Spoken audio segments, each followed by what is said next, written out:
moving to Japan is when things did get a little bit crazy, because I feel like maybe it's a lot better now. But when I first moved to Japan, I feel like there was a lot of focus about what foreign women were doing in Japan, what kind of visas they were on, who they were dating, if they were doing anything illegal, and a lot of people were checking this and they were posting online about it, and I honestly had no idea. And when I did initially move to Japan, I didn't know anyone, so I would hang out with pretty much anyone, and I was hanging out with people who were posting on these websites, and I honestly had no idea. I am quite thick-skinned compared to a lot of people, and I understand that it might not affect me as negatively as it has affected others. I've had friends who spiraled into severe depression. I've known people that honestly started to get quite suicidal, and how much having people write about them anonymously online really affected them. And one of the first times it really actually affected my life was actually through my friend. I was really close with someone who was quite affected by it, and she would check what people were saying almost every day. And she would also keep showing me things, or showing me if there was anything about me, anything about her. We were friends, so like people would talk about us together all the time, and it honestly wasn't good. It was very toxic. My next piece of advice is, if someone's sending you hate about yourself, they don't have your best interest at heart, and you should honestly cut those people off. A really big red flag is someone who texts those websites who aren't on there. Everyone I know that gets regularly posted on those kinds of places generally don't really talk about it, and they don't check it, and they definitely don't send it to people. But the people I've met in my life that would send me hate about myself, they were never good people, and they did it to hurt me. Like, they wanted me to see it. If you really care about someone, you really don't want them to see hate about themselves. So if someone's willing to do that to you, realize that they don't have your best interests at heart. I think like the first year in Japan was a huge learning curve for me, and some people were sending me hate about myself under the guise of being worried about me, or saying, oh, this person, look, they said this about you, or they said that about you. They didn't have my best interests at heart. Also, some of those people were the ones who were writing it, and they wanted to ensure that I would see it. Okay, so I got my emotional support moment, because I haven't talked about this story in a very long time, and I'm trying to recall all the details. Okay, so my friend who was particularly affected by these, we were very close, and she had someone she was seeing, a guy who lived in northern Japan. I can't really talk about it too much because I want this person to remain anonymous, but she was talking with this guy for quite a few months. They were getting on pretty well. This guy was Japanese, and he had like an entertainment job, and she didn't tell anyone that she was dating him. She only told me. So naturally I knew a lot about the relationship, and I knew a lot about him, and no one else knew this information. And then one day she opened the Gyaru Secrets, I think it was called, and she showed me a picture. And the picture was of her and the guy, and information about them, basically where he worked, how old he was, and stuff like that, and some information he knew about her. And this was all stuff that only I could know. Like, this is information that only I knew. Therefore, I had to be the one that wrote it. There was no other explanation. No one else knew this information apart from me. The thing is that I didn't write it. I've never, ever wrote a secret about someone, or wrote something anonymously online about someone. And my friend knew this. I told her. But there was clear evidence that the only person who knew this information was me.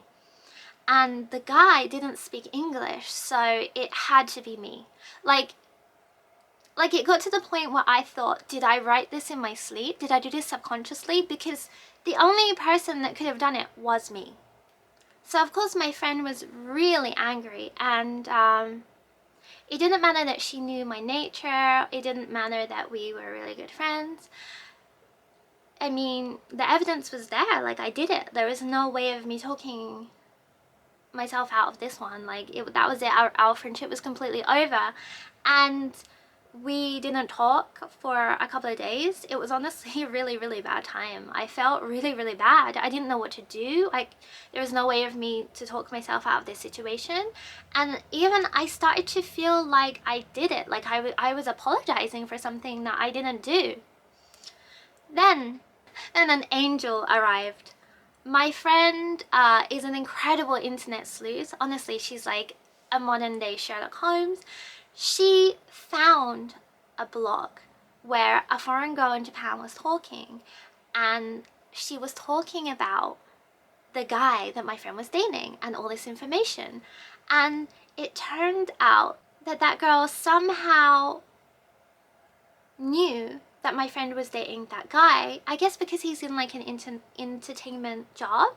She went all the way to northern Japan to meet him, and she paid him money, and she got information from him, and she got this guy to talk about my friend, and then she was able to write a secret about her.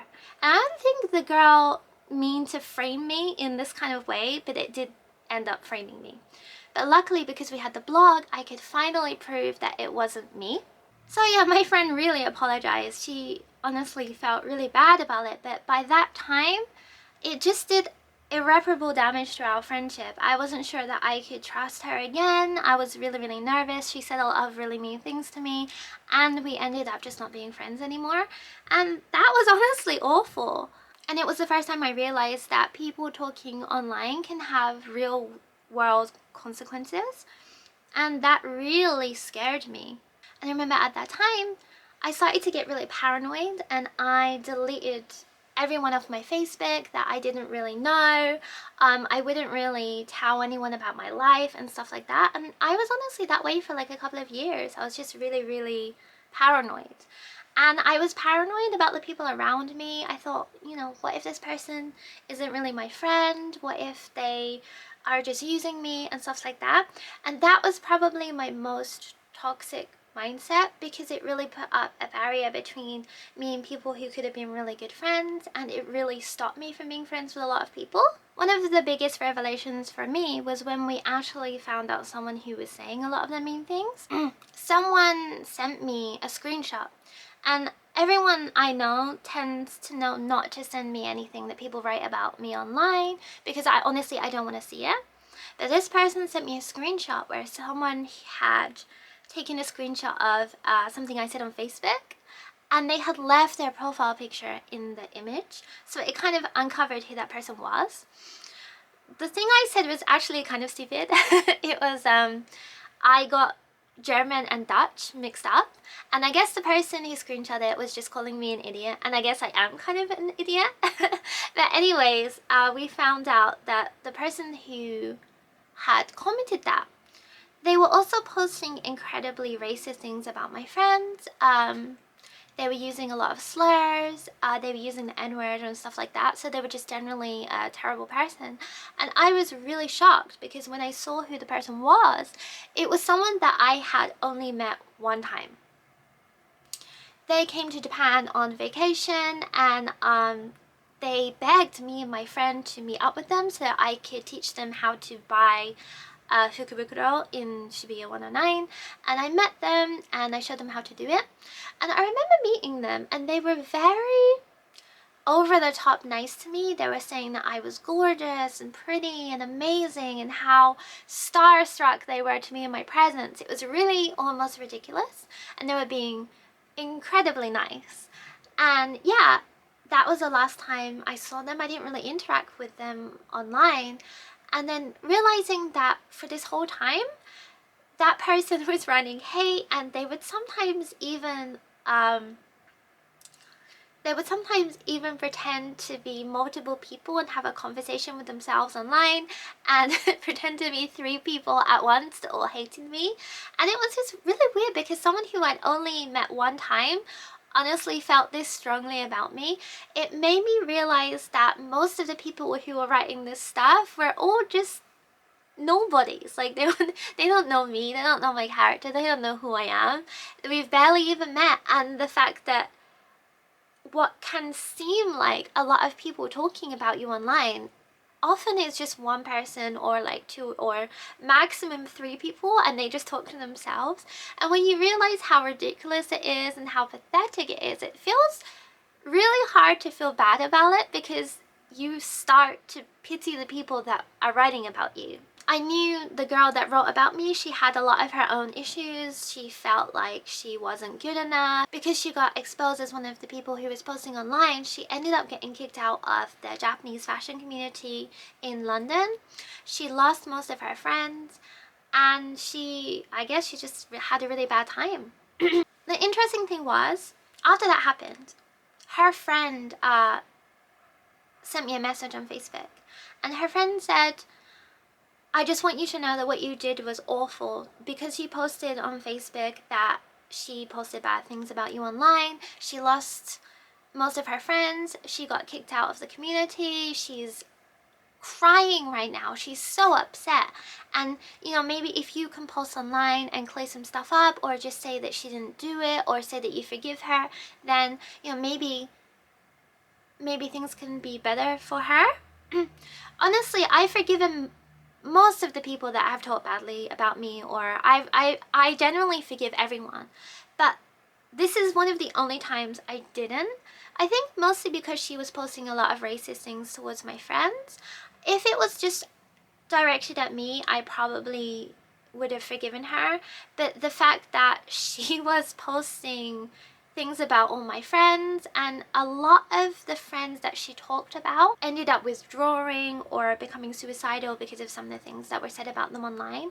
And I, in that moment, and still even now, I just didn't really feel that much sympathy for her, because now she was on the other end of it. And I was just hoping that now she knows this feeling, she could maybe stop talking about people online, because I think as well it's very hard for some people to understand how other people feel until they experience it. So hopefully now she's grown a little bit as a person. But then I found out after that she was the person who was running the Gyaru Secrets page, and that was the one that stopped me from getting into Gyaru. Because she was one of the people that was running that website, she was in control of the rules. And I remember the rules being pretty much anything goes. And people like that, I just have no sympathy for at all. Honestly, I never really did anything too crazy, so compared to a lot of people, a lot of the things that were said about me online weren't really that bad. Normally just like the generic, ugly, stupid, fat, kind of stuff like that. Particularly as I got older, those things didn't really affect me anymore. Like, particularly now at my big age, I don't really get affected at all by these kind of comments. When I see comments about me being fat, I just think it's really, really funny, because I used to get pictures compared of me from when I was like 21, 22, and then pictures of me when I was like 28. And I think that people don't understand that, like, people's bodies change as you get older, and obviously, particularly for women, we get bigger hips and we get bigger chest, and our bodies are preparing ourselves for childbirth. So honestly, like, there's nothing wrong with being chunky even. The thing that made me sad is I know a lot of people that actively stopped posting online because they gained weight, and I just think that it was really, really sad, because they still look fantastic.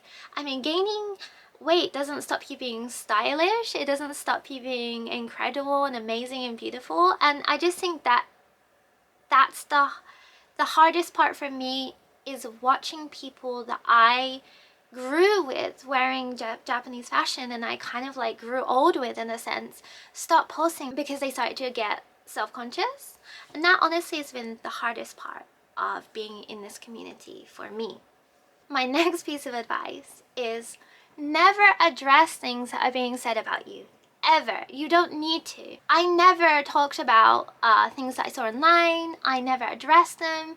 And because of that, I think people mostly left me alone, because a lot of it is people want to see a reaction. They want to see if you're reading the bad things about you, and they want to see that they can have a reaction on someone even though they're just sitting at their computer. And once you don't give them that, they kind of generally just get bored and move on to someone else. I honestly don't think that people who do this are necessarily bad. Like, I don't have any really hard feelings towards them. I think a lot of people just want to connect to you, but they don't know how. And sometimes that can make people do really odd things. And I know that a lot of people like seeing that they can have an effect on someone just through their computer. I know it sounds strange, but I've met quite a few people like this, and I think a lot of them ended up just being really socially awkward, and they didn't know how to approach me, and so maybe they tried to get my attention in maybe not the best kind of ways. I also learned that at first I thought that those kind of gossip sites are like terrible, awful places for terrible people to say terrible things. And while that is sometimes the case, I know that a lot of them were made because there were people like predators, pedophiles and stuff like that. And they would use it as a way to teach people about the dangers of these predators. And so in that sense, they weren't born out of a sense of evil or hatred. But like anything on the internet, it can be used for bad. My last piece of advice is, particularly if you're in a community like J Fashion and you're posting your picture a lot, you're gonna get hate. You're gonna get people who don't like what you're wearing. No one's gonna like everyone. No one's gonna like every style. I assure you, tons of people think I'm a massive dickhead, and I kind of am. And that's honestly okay. Like, you can't like everyone. You can't like everything. That's totally fine.